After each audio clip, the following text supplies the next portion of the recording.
everyone, today we will do some experiment to understand Newton's second law, one of the fundamental laws in classical mechanism.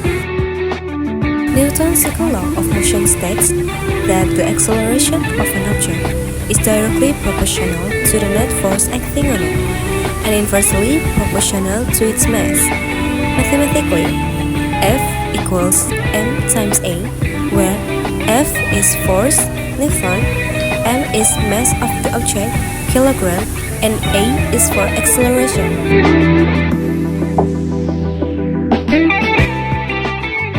So right now, we will do the experiment to understand Newton's second law.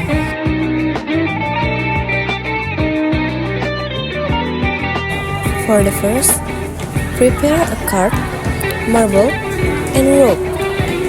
In the note, the card can be replaced with other objects, for example is toy cars or other object that can be filled with marbles.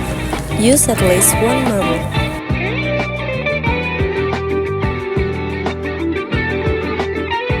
First, prepare the card as the main object that will move, then take the three marbles and tie them on one end of the rope. The other end of the rope is tied to the card.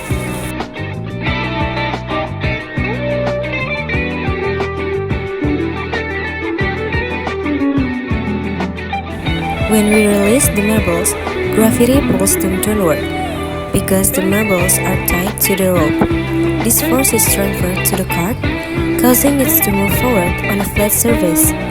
We can observe and measure the acceleration of the card as it is pulled by this force. To get accurate results, it is important that the surface the card moves on is smooth to minimize friction, so that the pulling force from the marbles dominates the card's motion.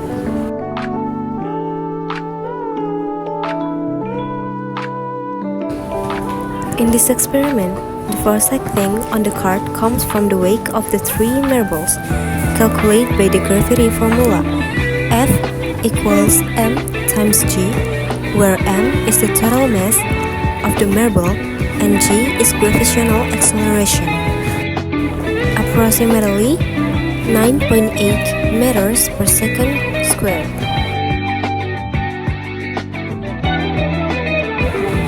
After the card starts moving, we use a stopwatch to measure the time it takes to travel a certain distance.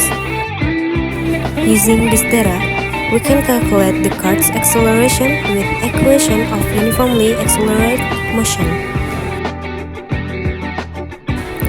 Next, we can vary the experiment by adding or removing marbles as weight, which changes the pulling force. From this, we will see the greater the force, the greater the acceleration of the card, in accordance with Newton's second law. We can also try increasing the card's mass by attaching additional weight. When the card's mass increasing, but the pulling force remains the same, the acceleration will decrease, showing that acceleration is inversely proportional to mass. From this experiment, we directly see the dynamic relationship between force, mass, and acceleration. This understanding is very important in physics, especially to explain why objects move the way they do when different forces are applied. So, in conclusion, Newton's second laws can be demonstrated simply with everyday objects. We observe that when force increases, acceleration increases, and when mass increases, acceleration decreases. And this is the data that I got by using the formula and how it works.